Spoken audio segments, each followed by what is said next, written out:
Welcome to Midlife Schmidlife, the online community for listeners who want to redefine the middle years and recreate their lives lived to the fullest.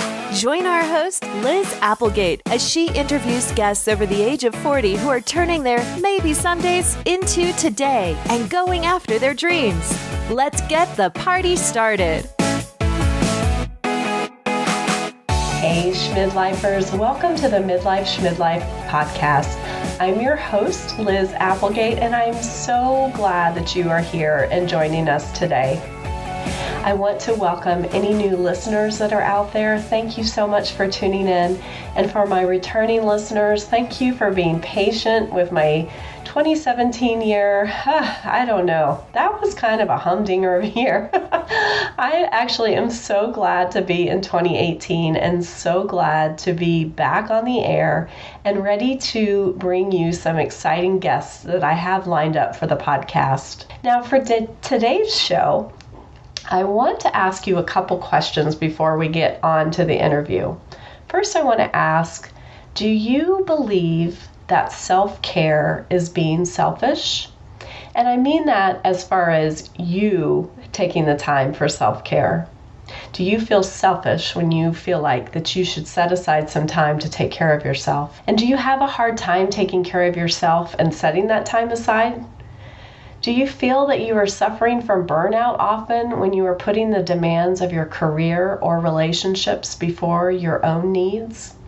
Now, often we are caring for others out of love, of course, but all too often I believe that we are doing things out of obligation and not really paying attention to what we are actually feeling. We say yes a lot of times when we want to say no. So do you notice how these questions go hand in hand? Like if we don't take the time to care for ourselves, then we feel resentful and we can feel actually burnt out. That is where my guest, Lara Heacock, found herself in her mid-30s and what led her to becoming a life and leadership coach with a focus on kindness. Lara is a friend, a mastermind buddy, and we are both graduates of the Courageous Living Coach certification. She graduated in 2014 and I graduated in 2015. And we both are now members of the leadership team for that program. So I'm actually very lucky because I get to hang out with Lara quite a bit throughout the year. Also, I've been lucky enough to watch Lara's story unfold over the past 3 years. Now, in today's conversation, Lara shares her journey as a high-achieving woman and what led to her realization that self-kindness needed to be brought to the top of her to-do list. We dive into bringing forth projects into the world and celebrating our journey of self-awareness. Honestly, we were kind of laughing because it was such a typical conversation between two life coaches. There is a lot here, and so I know that when you listen, you will find something that will be like an aha moment for you. Lara's mission is to end burnout by using kindness, and she hopes to shift the corporate culture that glorifies burnout to one that believes self-kindness and self-care is a vehicle to success. During a 365-day challenge to bring more kindness into the world, Lara realized she needed to start with herself, and that is how Self-Kindess Saturday was born. Okay, so I don't know about you, but when I heard about that, I was like, sign me up. And so I started looking at my calendar, and I hope you will do the same. Lara also just released a new book, Practical Kindness, 52 Ways to Bring More Compassion, Courage, and Kindness into the World. The book is set up in 4 sections with easy-to-read chapters to read at the beginning of each week, and I can't recommend it enough. It's just a great way to start your week on a positive note. And actually, there have been times when I just needed something positive to focus on, and so I can just pick up the book, choose a chapter, and it really helps me settle in to remember what is most important. If you are someone who feels that you have to be constantly on and you need to be doing all the things, I have a feeling you're going to love this interview. You can find all the links that we talk about and how to connect with Lara, including her Instagram link because she mentions her little kitties in here and you need to go see how adorable they are. But I will have all the links over at the show notes, including how to get her book off of Amazon.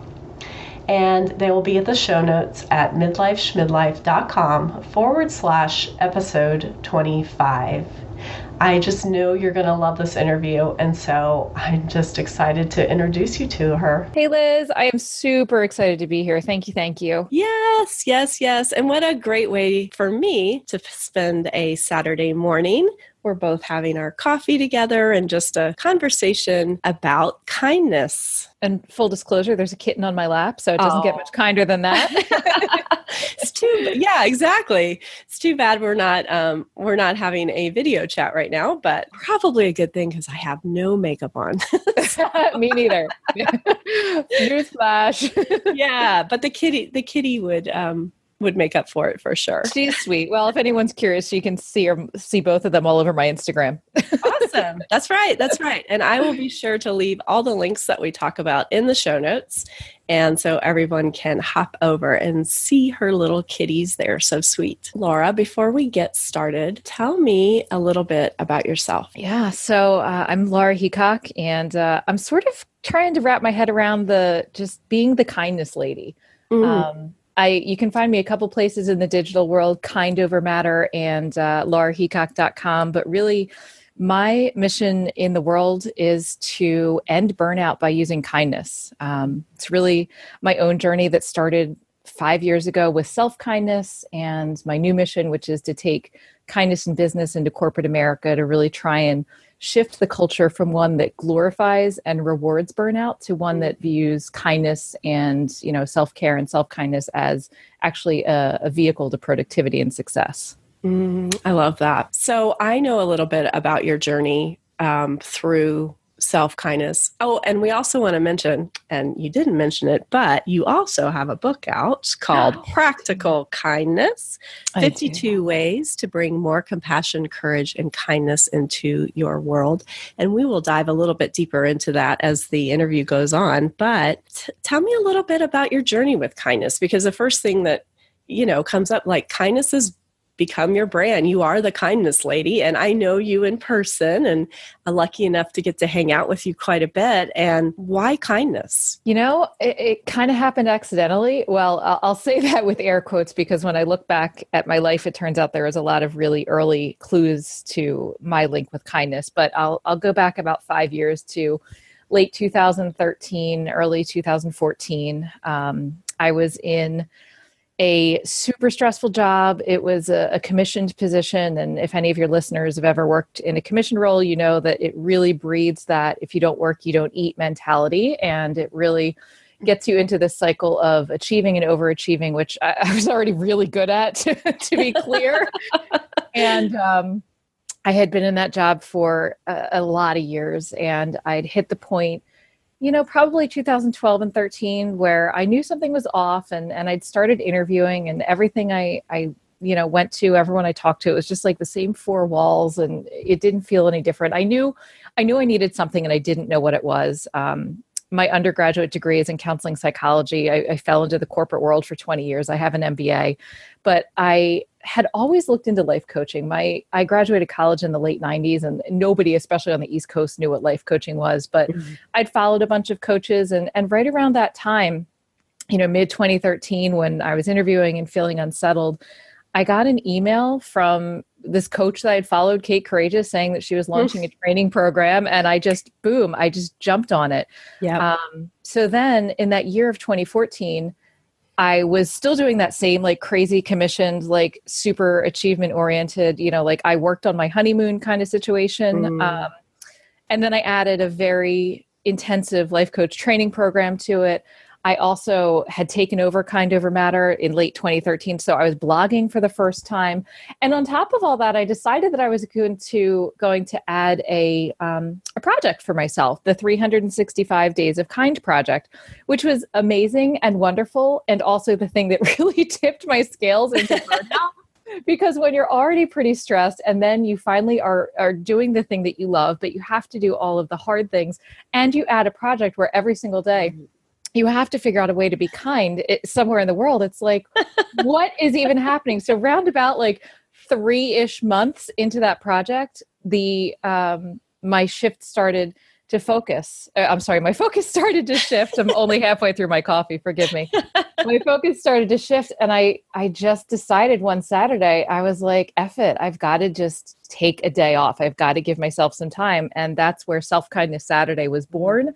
And the whole rest of the year, I really practiced Self-Kindess Saturday, and it shifted. It started out in the easy ways, like manicures and bubble baths, which I totally love. And it ended up into what I view now as my brand of kindness, which is, setting boundaries and prioritizing rest and having conversations and making sure that I'm getting that fill of connection and moving my body in a way that feels good, not a way that I'm air quotes supposed to, and feeding my body in the way that works for me, not the way that works for somebody else. So that whole, 9 to 12 months of that year of 2014 is really where I focused on self-kindness, just because like the universe left me no other choice.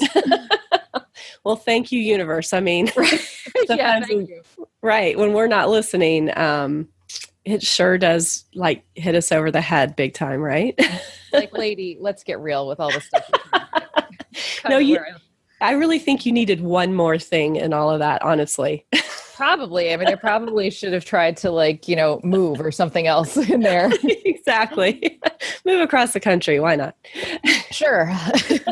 So you know what I realized that I didn't do, which I have been asking my guests on the podcast a question before we start. So I'm going to just pop it right in here because I feel like this is a good place to do that. But so for our opening question, that is not so much in the beginning, but so what advice would you give your 20-year-old self, Lara? People will love you even if you're not constantly achieving something. Mm-hmm. Yeah. So yeah, I think at 20, I mean, it's a weird journey because somehow, and I've got some ideas as far as the roots of where the stuff came from, but it doesn't really matter. What I know about myself is that I was always a good student.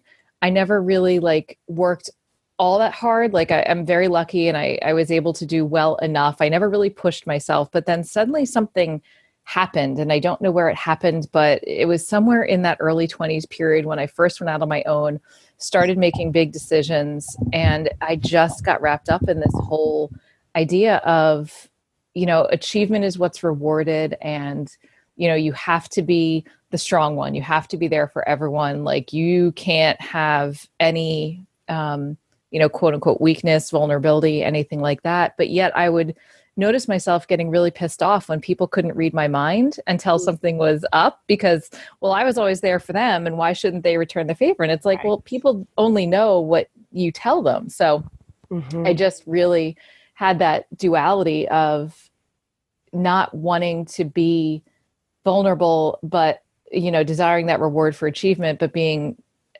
upset and sad and disheartened when people didn't know that I needed something. Right, right.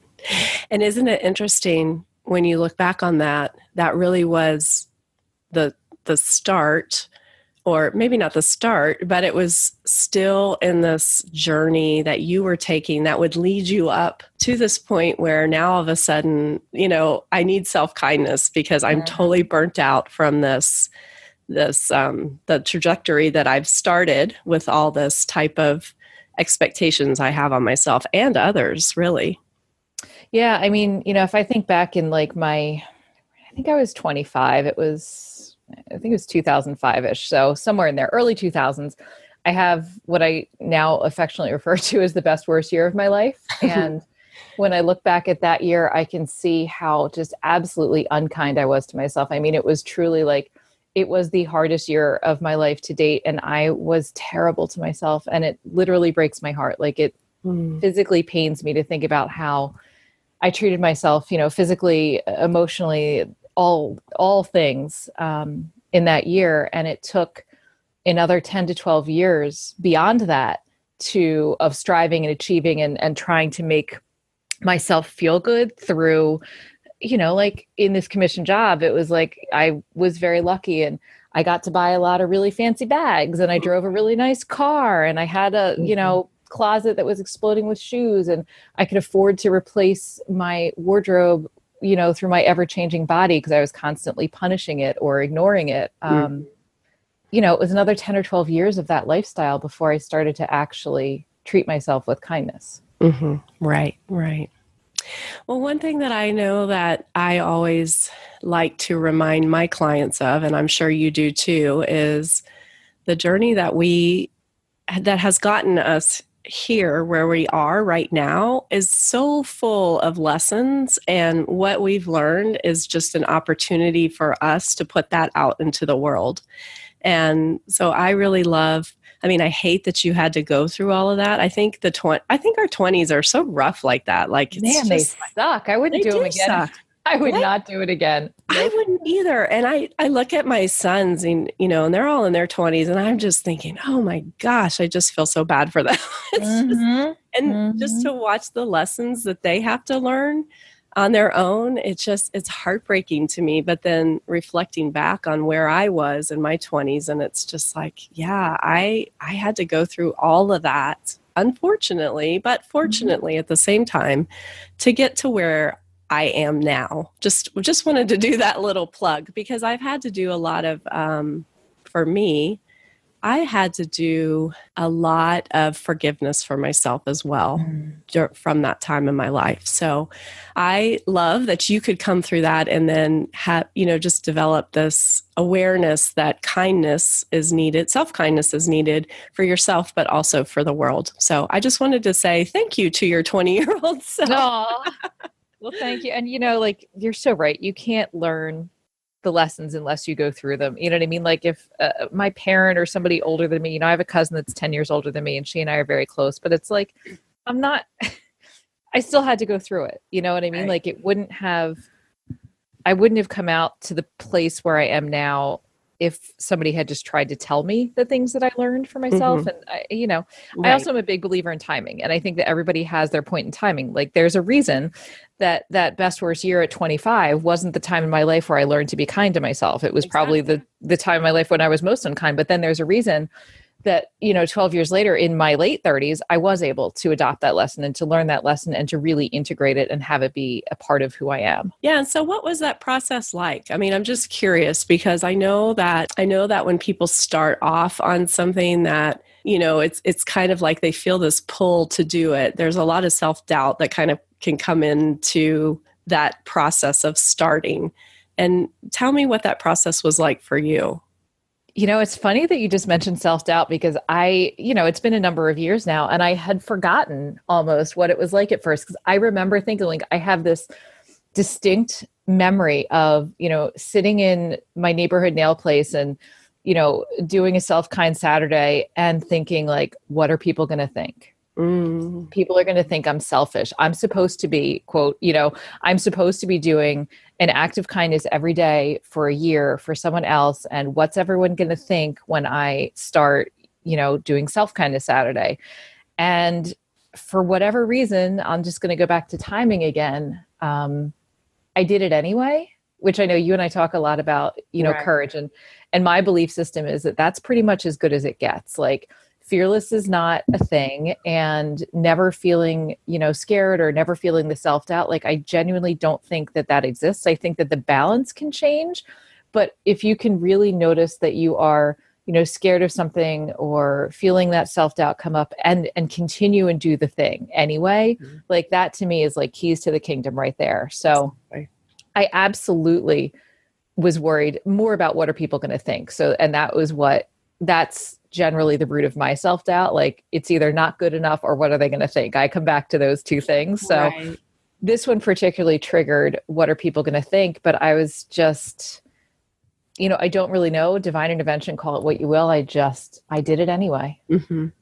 Yeah. Maybe I knew I had to, maybe something in my psyche knew that I had to.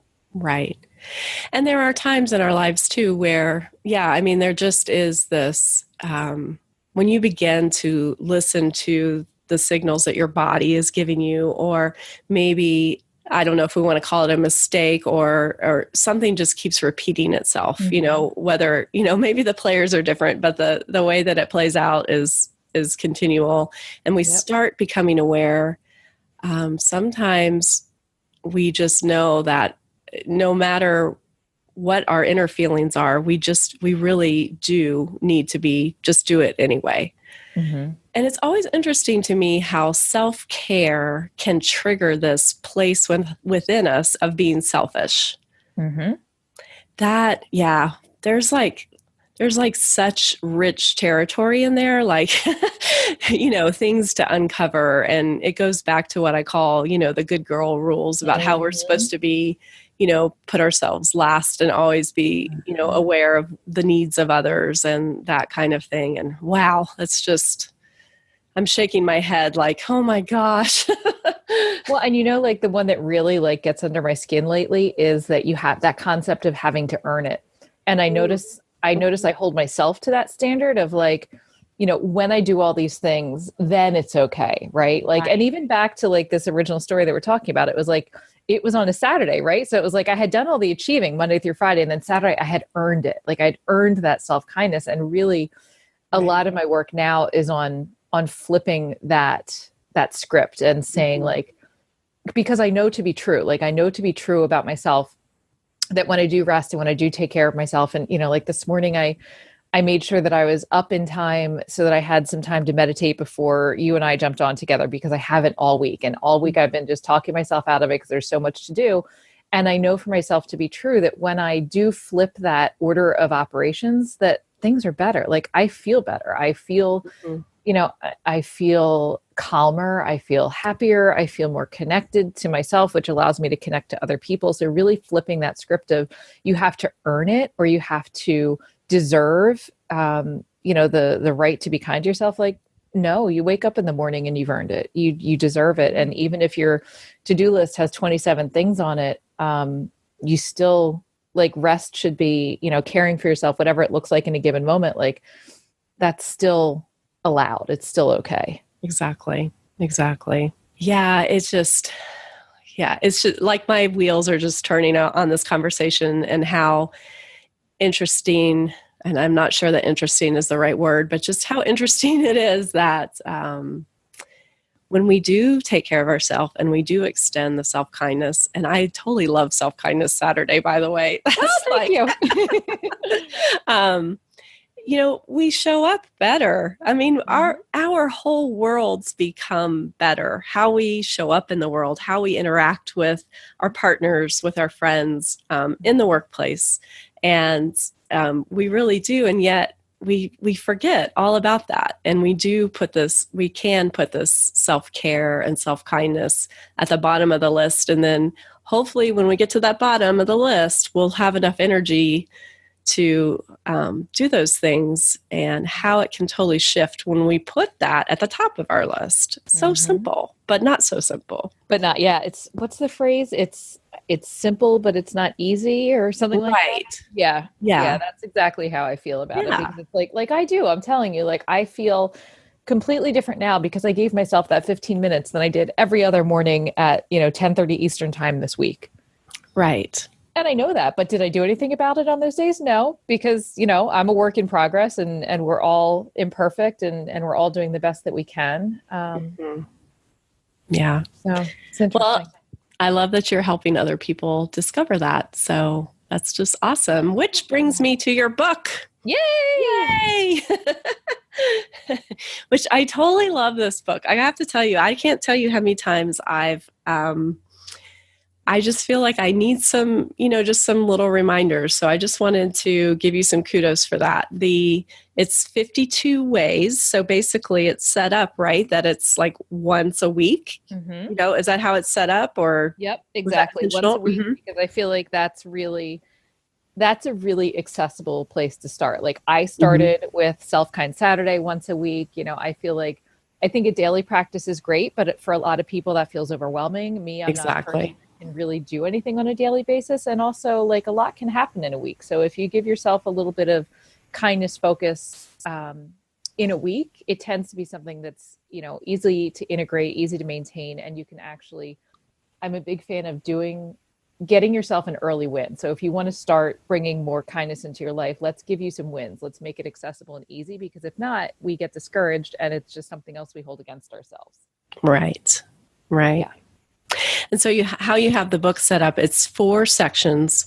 The first section is really focused on self-kindness, which I love that because, I mean, like we just discussed, you just show up so much better in the world when you are taking care of yourself first. And then the second section is courage to be imperfect. Ooh. Section 3 is kind living. And then you go into life lessons about hope and integrity and growth. So it's a great book. I will have the link to the book in the show notes. Everybody should hop on over. It's a great read. And like Lara said, it's just a short, it's just long enough to where you read something and you get something out of it and it gives you something to mull over during the week. So it's been great. And I think it's an awesome thing you're putting out there. So. Well, thank you. Thank you. Yeah. I think about it like building a house, like the foundation has to be self-kindness. And that's why we start that in section 1. And then the next step is, once you get that foundation built, you can start to like courageously dip your toe into showing some of those imperfections and seeing how that feels. And then once you've experienced that a bit, you can do some kind things in the world. And then you wrap up, and it's the life lessons are really like the things that I've learned, the things that I work with my clients on in whatever way they show up to be able to help you with your own life lessons. It's my big learnings. It's the biggest section. Go figure. Yeah. So I want to just talk about how that came to be, because I think that I just wrote a blog post this past week on saying yes, even when there's self-doubt. And so what was your process with saying yes to this project? Well, when I actually did it, I was going through, just like starting to pull things together. And it turns out that I'd had the idea 2 years ago, which is funny. Because I found a document from 2 years ago with a bunch of notes on how I was going to pull this book together. So right. That's that was an interesting moment for me going like, oh gosh, I had this idea a while ago. Yeah. Yeah.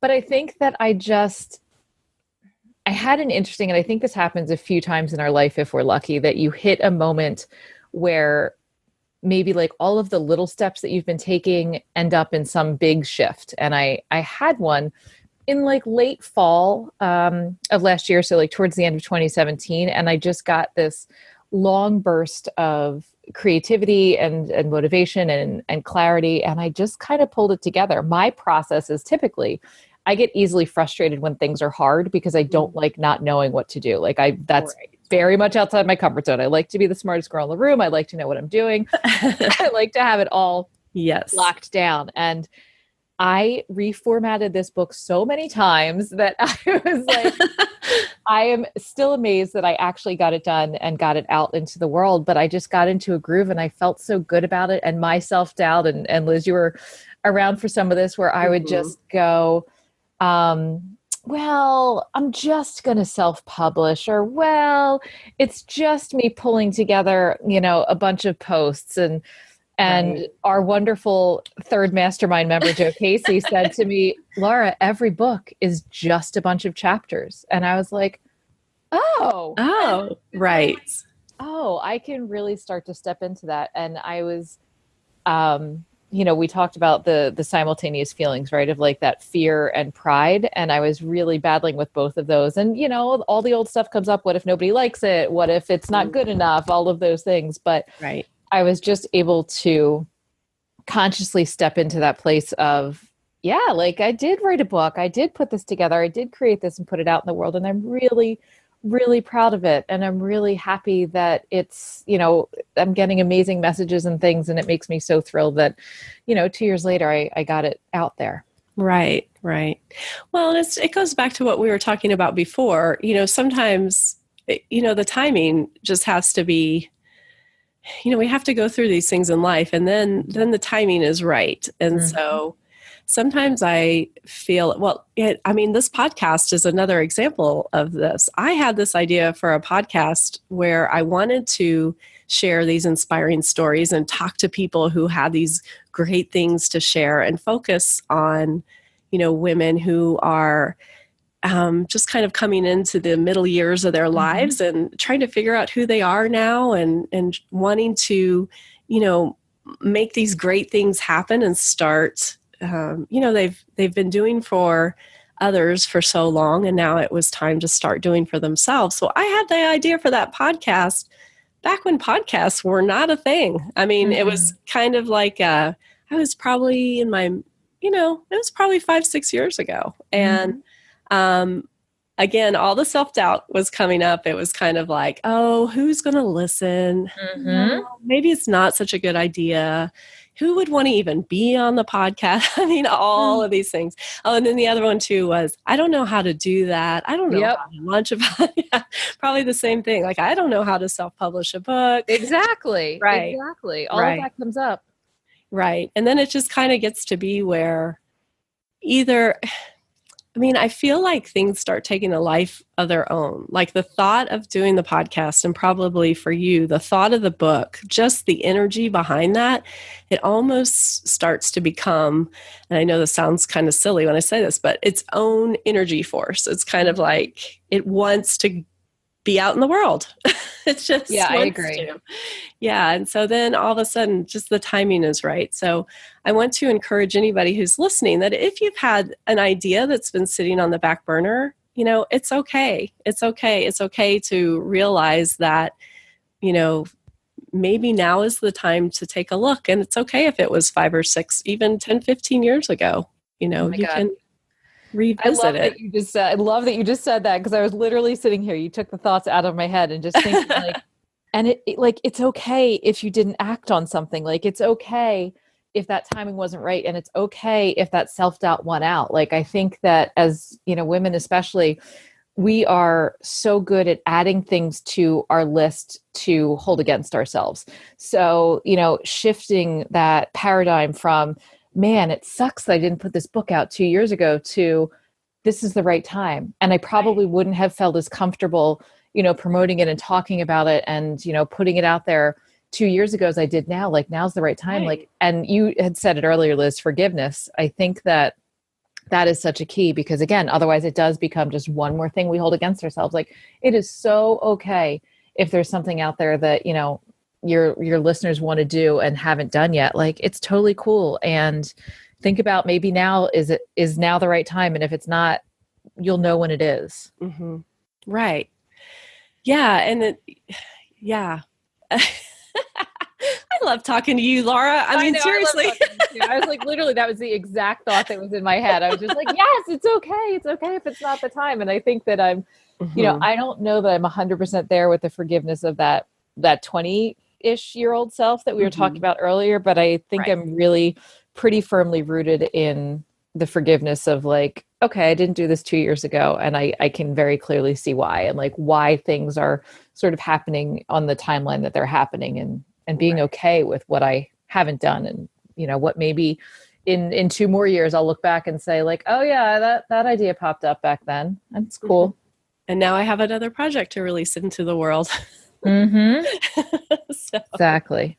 Yeah. So just as a side note, that forgiveness of the 20-year-old thing, like that takes some time, and that takes some major kind of exploration, and sometimes just being okay with knowing that, I feel like is the key to moving forward. We can ruminate over things that we did or should have done or didn't do, or sometimes I feel, at least for myself, just knowing that I'm 50% there or maybe 80% there, and for the forgiveness is better than where I was before. So I think that just being okay with that is something good.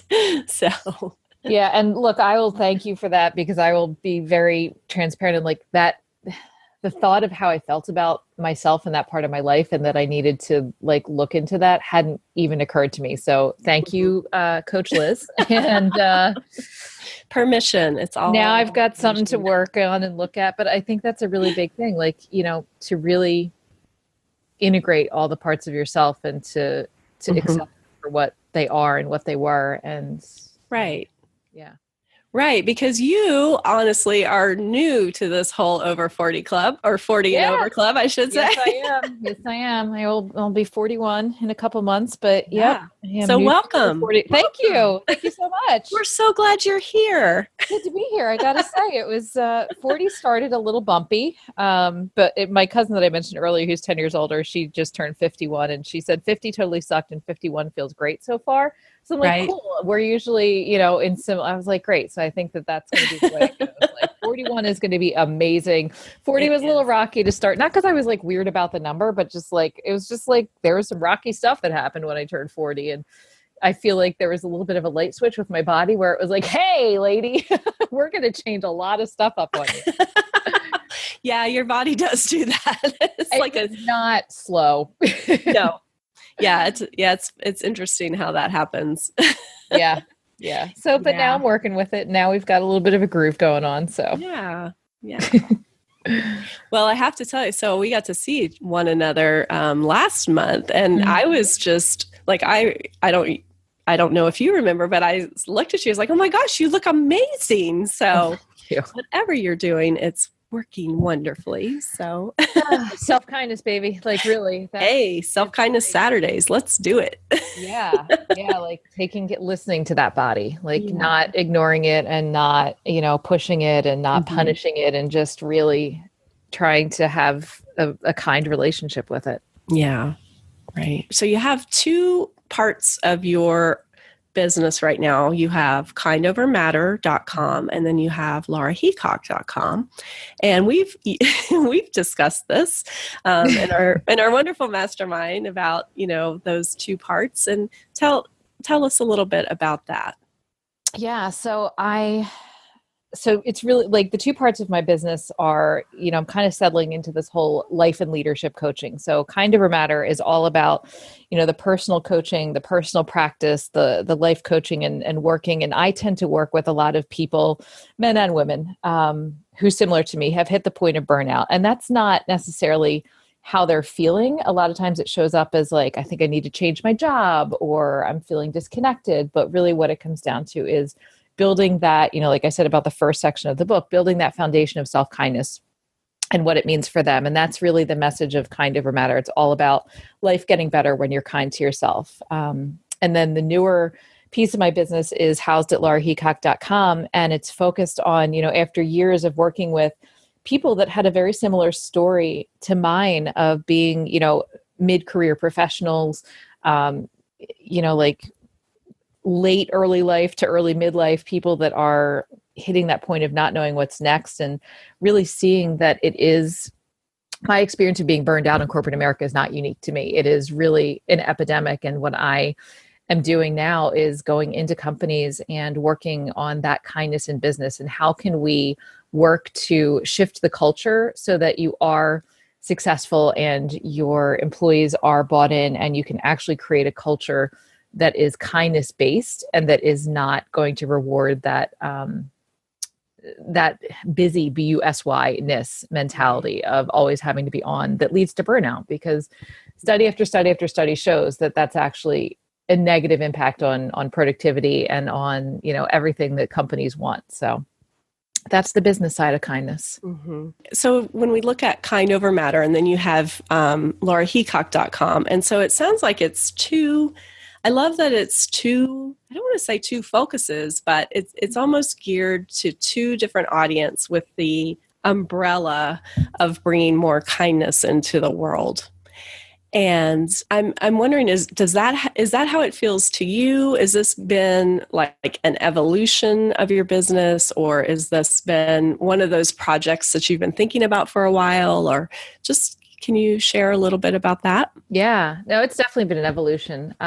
So a couple of years ago, I did a total rebrand, renovation, makeover of Kind Over Matter. And I'd owned laraheacock.com for a number of years, and I just had it redirecting to Kind Over Matter because I didn't want to have two separate sites, and I wanted to have everything consolidated. And then I just, I think I had this, and again, this is just less than a year old, but really this kind of light bulb moment where I realized that I want to do I do all this work with people who are at the point of burnout, and I'm really great at helping them get through it and get past it and get to the other side of it and, start their own self-kindness practices so that they can be more successful, happier, fulfilled, and, connected to their joy.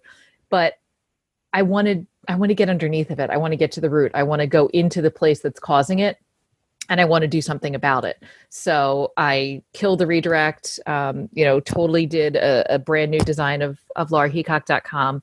I have done over the years some speaking gigs and some workshops for companies. And my goal for this year is to do more. I'm working with an amazing speaking coach, and we are kind of settling into the overall umbrella of kindness is key.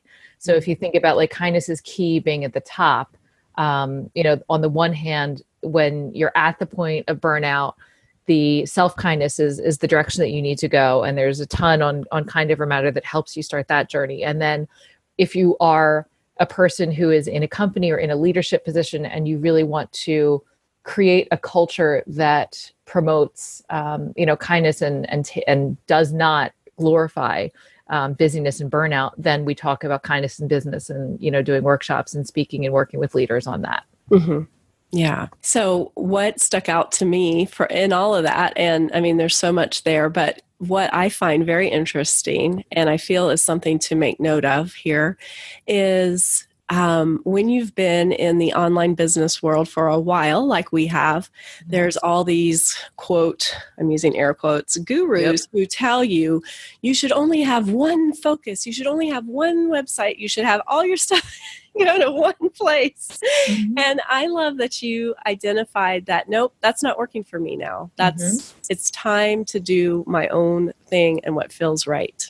Yeah. And it worked for a while and then it didn't. Mm-hmm. So, it's kind of like one of my favorite Maya Angelou quotes is when you know better, you do better.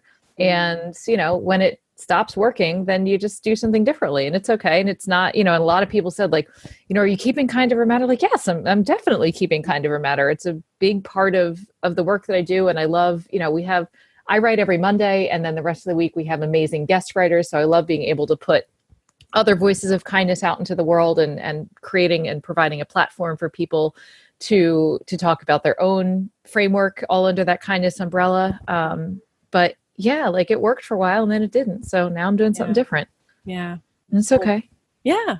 Yeah.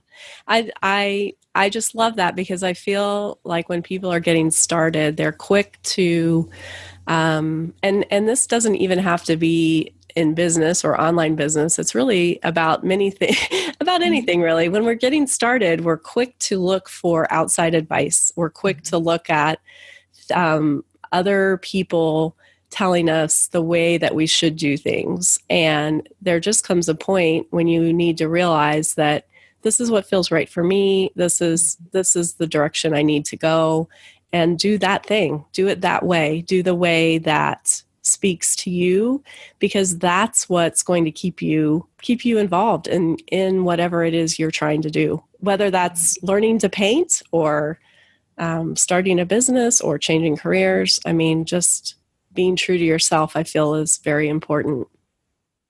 No, I agree. And I think, when you were talking, the word trust pops into my head, and that's something that I've been playing around with a lot in my life personally. And it's something that comes up a lot for my clients. And I just think that, if you think about a relationship with somebody else, you don't generally meet somebody and immediately trust them. It takes time to build, and it takes, a little bit of interaction and a little bit of, proof and figuring out, okay, this is somebody that I can trust. And it's the same process with ourselves. Like, I needed to get to the point where I trusted that, like, this is the thing that feels right for me.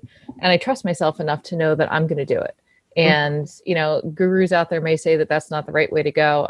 And I just I trust myself more than them at this point. And it doesn't mean that what I've been doing for the past several years is wrong. It just means that right now something else is more right. Right.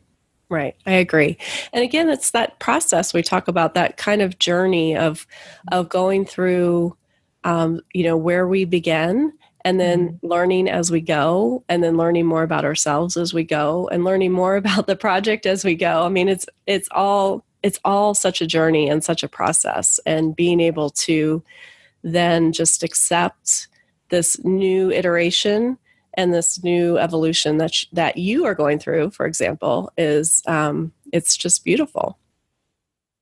Yeah. And it's funny. I had this thought when you were talking about, if you had asked me earlier, what I would say to my 20-year-old self. And when I think about it now, looking back 20 years, like never, ever, ever, ever would I want to be in the same place at 41 as I was at 21. However, when we're in the moment and we're in those periods of growth or change or discomfort or all of those wrapped up into one big confusing ball, we fight against it so hard. Like we fight against, ourselves so often when we think about changing something or shifting or being in a growth pattern. But it's like, then when I think about it in terms of my 20-year-old self, I'm like, of course I want to have changed and grown and progressed further on my journey. Like, of course I do. But yet I still know that there's places, in 20 more years, I'll be looking back and thinking like, wow, I really fought with myself at 40 about X. Right. God, that's such an interesting dichotomy. And that just popped up for me. So thank you. I'm like, oh, that's crazy. Right. So that's another question that I ask some of my guests is if they could go forward 20 years, what advice would they want to give their 40-year-old self? I feel like I just gave it to myself. Like I just had a pretty big deal conversation with my husband in the last 6 months about, my business and where I want to take things. And, and I literally used the phrase, I don't want to wake up at 50 and think I should have done this when I had all that energy at 40. And I hired a speaking coach and I, bought a new laptop because my old one was on its last legs. I'm like, I can't be doing these big things with bad technology. Like just, that thought is genuinely what came to me. I was like, I don't want to look back in 10 more years. And I had this realization that like, I'm a doer and I like to take action and it frustrates me when other people take action. And I woke up and I was like, oh, I haven't been taking action on that thing to the way that I can. And just like hitting myself over the head and realizing like, okay, so what does that mean? And that's probably why a lot of this latent frustration is coming up because I'm actually frustrated with myself and it's showing up as being frustrated with my husband. Shocker. Well, I just feel like we had a breakthrough there. Oh, yeah. Yeah. I am very in touch with that breakthrough. I was like, oh, this is why I'm so frustrated with him because I'm doing the same thing. Right. Got it. Got it. Yeah. And that's how things come out, right? Like what shows up for us in one area. I mean, this is the whole thing about us being what we call holistic life coaches. I mean, what shows up in one area is showing up in another area. So if you're frustrated with, the way that your career is going, chances are whatever you are doing in that process and however and whoever you are showing up, that's happening somewhere else. So it's always, it's never just an isolated event. Yeah. Feeling. So, yeah. And there's always something in it for me, what I've learned, like when I'm most frustrated with someone else or something else, there's always something there in it for me. Yeah, definitely. Yeah. As my wheels are turning and going, Liz, you should be paying attention to this conversation. Yeah, well, how often does that happen, right? Like, hey, right. Like a little behind the curtain into the life of a coach. There's oftentimes when our words are coming out for a client and we're like, oh, those are for me too. Yep, those are for me too. So many times. Yes, definitely. Well, wow, Lara, this has just been a great conversation. And I'm actually smiling thinking of our listeners listening to a conversation by two life coaches. I'm hoping, and I actually know that your words about self-kindness and maybe setting up a self-kindness Saturday will have landed very well. And just the permission that you're giving others to begin caring for themselves and extending the kindness to themselves before they extend it into the world, which, my gosh, our world needs so much kindness these days. So thank you for the work that you're doing. And thank you for showing up and being a guest on the podcast. Thanks for joining Liz for the Midlife Schmidlife podcast. Remember, some days are never on your calendar until you put them there. Until next time.